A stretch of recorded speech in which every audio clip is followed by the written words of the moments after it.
Alors aujourd'hui, on va parler des petites tirettes qu'il y a sur les objets que je couds. Et on m'a demandé comment je fabriquais ça. Chaque fois que je fais un petit accessoire, je rajoute toujours à la fermeture éclair sur le curseur une petite tirette, quels que soient les accessoires, parce que je trouve que c'est beaucoup plus pratique au niveau de la prise en main d'utiliser la tirette. Que ce soit sur les petites valisettes comme ça, et donc ça permet également d'avoir les tirettes qui sont complètement assorties au tissu. Bon, là, je ne sais pas si on voit bien, mais c'est des petites tirettes qui sont, voilà, roses avec du tissu japonais. Et là, exactement pareil aussi, la petite tirette qui est assortie, et c'est vraiment super pratique. Alors, comment on fait ça? Franchement, c'est pas du tout compliqué. Je coupe une petite bande de tissu de exactement 2 cm de large. Voilà, celle-ci, vous voyez, elle fait 2 cm de large. Celle-ci, elle doit faire à peu près 15 cm, mais bon, je ne suis pas toujours fixée, des fois 15, des fois 16. Cette petite bande, je prends du coton. Il faut que ce soit un tissu fin, sinon c'est moins facile à faire. Et puis mes petits curseurs sont vraiment tout petits, donc il faut que j'arrive à passer. Donc cette bande, je la plie en deux, comme on va faire pour un biais, et j'utilise ce petit accessoire qui est une petite roulette qui me permet d'écraser la couture, d'écraser le pli du coton et de pouvoir tout replier, et ça va vraiment super bien. Je faisais avec le fer à repasser, mais je me suis un petit peu brûlé les doigts, et depuis que j'utilise ça, c'est une petite roulette qu'on utilise beaucoup en patchwork pour écraser les coutures. Franchement, ça va super bien. Donc je replie ma petite bande, un côté, je fais l'autre, étant donné qu'elle fait 2 cm et qu'on va replier les bords vers le centre, et ensuite le centre, on va le plier en deux, on va obtenir une petite tirette qui va faire 0,5 de large. C'est vraiment pas large du tout. Voilà, tac. Une fois que ça c'est fait, il n'y a plus qu'à le former et le coudre.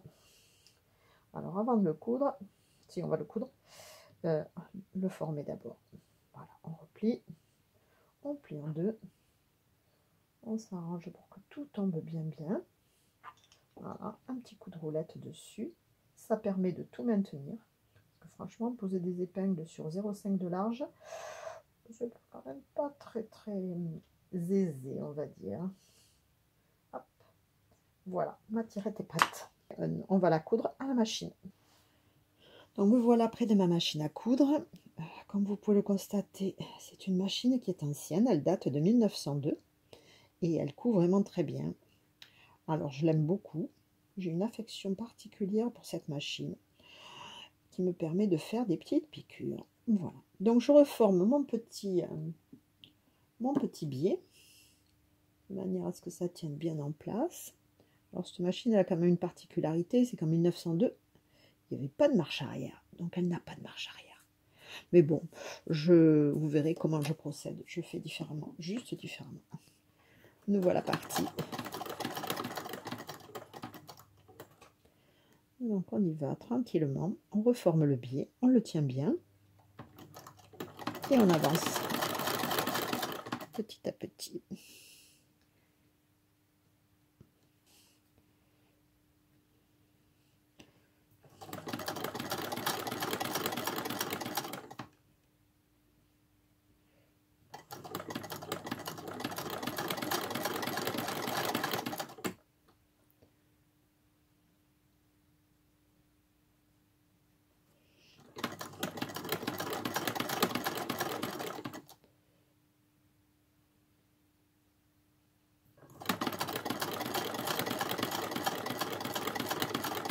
Et voilà, mon petit biais est cousu. Donc voilà, ça c'est pas hyper compliqué, ça demande juste d'être un peu précis. Quand on a terminé, hop, où la caméra, elle est là. Quand on a terminé, j'ai mise au point, ça fait pas toujours très bien. Je coupe les extrémités un peu en biais, de manière à pouvoir rentrer dans le curseur. Enfin, surtout une. L'autre, on verra après ce qu'on en fait. Voilà, je vais couper les fils quand même. Je vais prendre la petite pochette que j'ai faite tout à l'heure. Voilà, qui n'a rien de transcendant, c'est vraiment juste des chutes.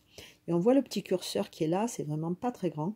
Et donc, je vais enfiler un bout de ma tirette dans le curseur. Comme je l'ai taillé en pointe, ça permet de passer. Hein.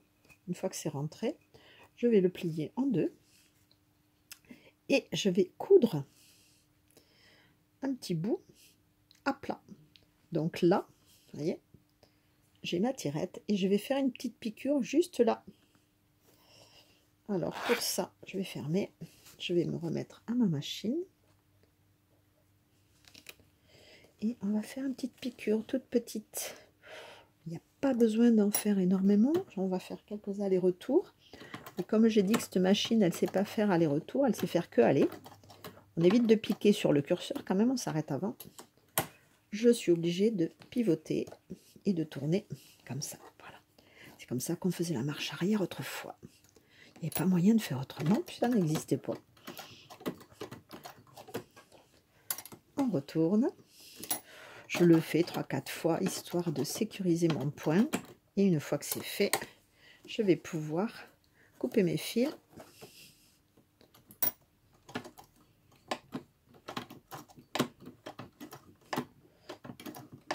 Voilà.